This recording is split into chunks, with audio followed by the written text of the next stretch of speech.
Good morning, everyone. It's Lee Henson, president and founder of AgileDad, and it's time for today's edition of Daily Stand-Up. So without any further ado, let's get started. Today, I have a special treat for you, something really exciting. We're going to try to keep it down to 10 minutes or less, as usual. But I have my good friend with me here, Sana Abushaban, all the way from Canada. Sana, how are you today?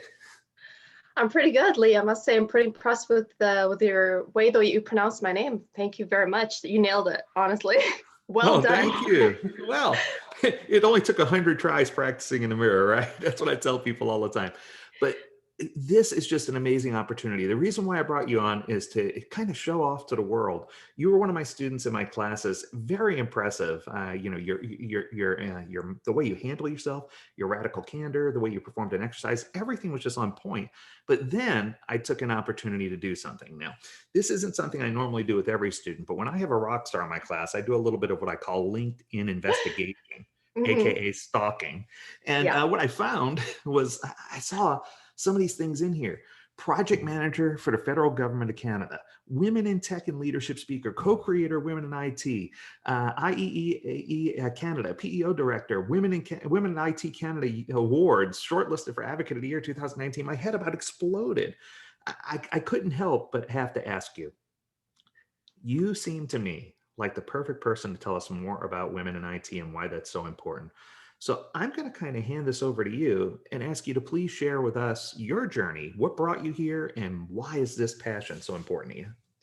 Well, first of all, thank you so much for the very kind and amazing introduction, Lee. I mean, I couldn't ask for a better way to be introduced into this. And second of all, very well done on your stalking. I must say I'm very impressed once again. So about the women in IT, it's really the way I got involved with it was obviously, let's go back in time. I'm an engineer, so I did engineering, did double major, graduated, and then I was like, now what? So at that point, it's like at the start of the career of every woman's career, usually who did tech or IT or engineering. She's at a point where, okay, do I fit in a workplace? Do I not? When I started working, I found myself to be one of the very few, if not the only woman in my team. And that's where it hit me there's something really wrong with the diversity in each team or each company, or I don't want just not to list companies, each workplace that I worked at. And that's where I started to be, more of an advocate for women in engineering, or more of women in tech. Then when I started to go more into the IT field, because that's where my passion is, because that's where I'm going to go more into follow your own passion. That's when I started more following the different, all those leaders that lead the different talks about the women in IT, and I started getting more involved. And then I started to look into how I can spread the word and increase the number of diversity or increase the number of women in IT. And that's how it went from there. And that's how kind of I went on and I started that path. And I kind of found really my passion. It all started by stepping outside of the comfort zone, which I definitely always talk about, having the right confidence to pursue such initiatives. And at the same time, the passion that I had for women in IT. It's just so cool to hear you say that, because one of the things that I firmly believe is that anytime I consider talk about women in IT or women in Agile, because a lot of times and pardon the expression, it's just what it's called. Here in America, we have a couple of things called chicks who code, or, Yeah. women in Agile or women in Scrum. And it's just so fantastic to see, because I'm a huge advocate for diversity and inclusion and those type of things. In fact, our company, AgileDad, with the craziest name, the majority of our company, over 80% of our company is women, and most people don't realize that. So it's just one of these things where I try to practice what I preach. But for you personally, you told me a little bit about what got you there. But sometimes, usually when I meet someone who comes from a technical background, they're more introvert, in the shell, not willing to take that challenge, not willing to put themselves out there. So I guess my question for you, Sen, is if you could give a piece of advice, if there's a young girl out there who's into STEM or into technology, who's considering doing this in this field, but she's intimidated and just beaten down by, the number of brick walls that come up in front of you, because I can tell you, no is a real thing. I've seen it many, many times.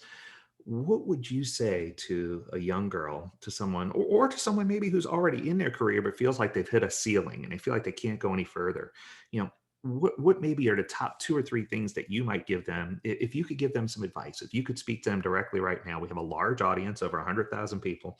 What would you tell them if you had the opportunity to give them some advice?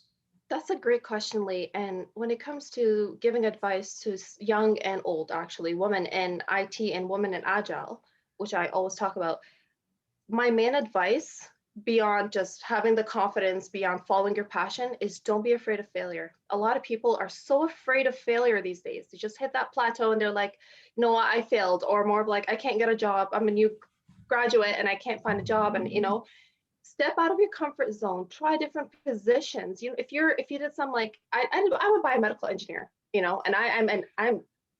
I joined IT world and became part of IT, and I became part of this agile, and I'm so obsessed with it, and that's why I did your course. and that alone tells you that, you know what, just because I'm a biomedical engineer, biomedical and electrical, doesn't mean that I have to follow that. I tried different fields. I applied to different places. I figured out what I liked, and that's the only way you can figure out what you like. My advice is, do not stick to one idea in your head. To always try different excuse me, different paths, Mhm. different fields, and figure out what your passion is there. Second of all is, don't be afraid of failure. Nobody has made it up in their career in anything in life without failing. And this is so crucial because we see all that success out there and we never look at it. What's behind that success? So many failure is behind that success. And we don't put a Mhm. shot, we don't like put a spotlight on that. We just talk about all the success. So you know what? Everyone started off with nothing. You're not the only one. Keep pushing. You've done a great job being the way you are at now. I mean, you graduated, you got this degree, and keep moving forward. Find your passion. Keep your options open. Step out of your comfort zone, and don't be afraid of failure, for sure. I'm going to have to get you to speak with me sometime. I have a topic that I do for keynote presentations, and it's Yeah. called Failure is an Option. And it discusses all the famous people in the world who've built their entire multi-billion dollar fortunes based on failure. And there's a famous quote that resonates in my head every time I see you. I think of this quote. It's not how many times you fall down trying; it's how many times you get back up. Absolutely. And Definitely. it's just one of those things where it doesn't matter. And you often hear me say, and I say this in my class, I say this on the podcast all the time. For those of you just joining, I'm here with Santa, and she is just amazing.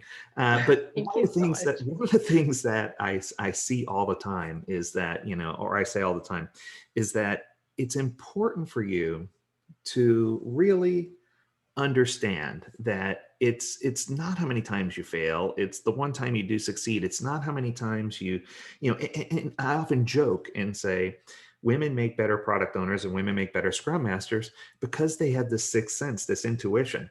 Now when I say that in class, people think I'm joking, but I'm going to tell you a secret. Are you ready? I'm actually Absolutely. telling the truth. Oh.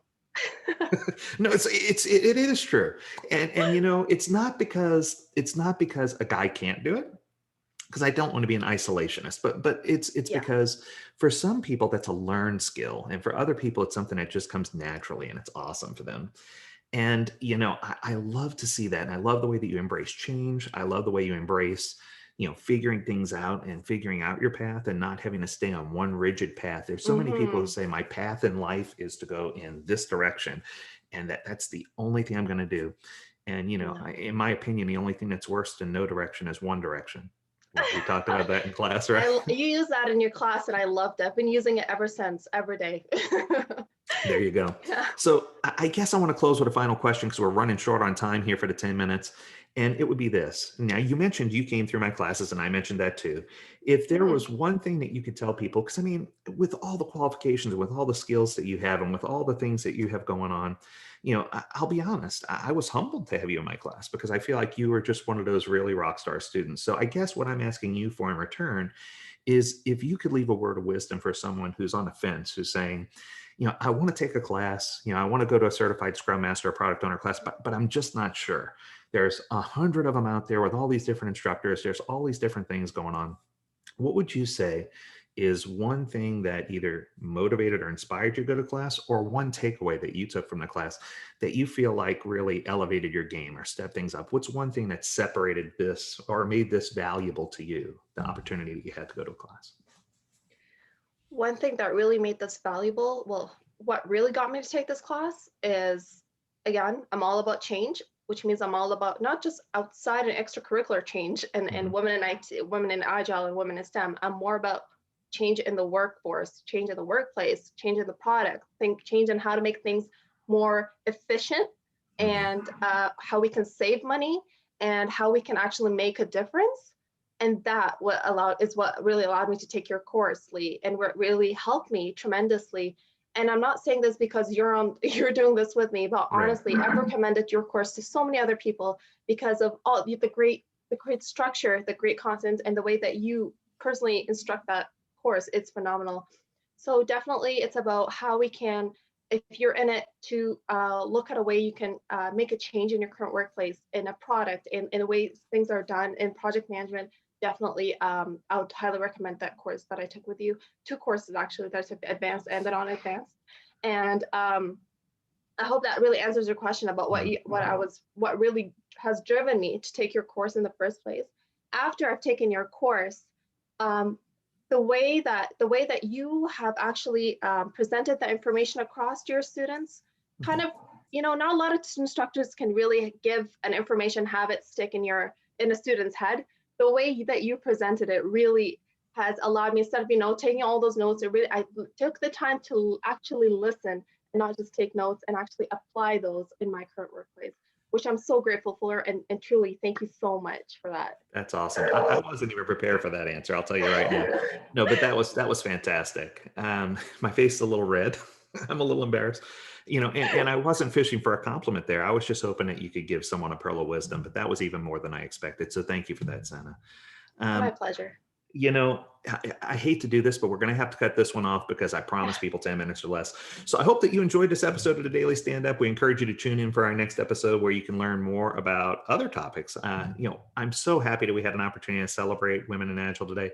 Sana, thanks for being our guest on the Daily Stand Up podcast. If you have a topic that you want to hear, or if you have someone that you want to bring on as a guest to the stand up, who knows? We'd love to invite you to email us at learnmore@agiledad.com. And as always, we encourage you to stay healthy, stay well, and stay agile, my friends. Until next time, do take care.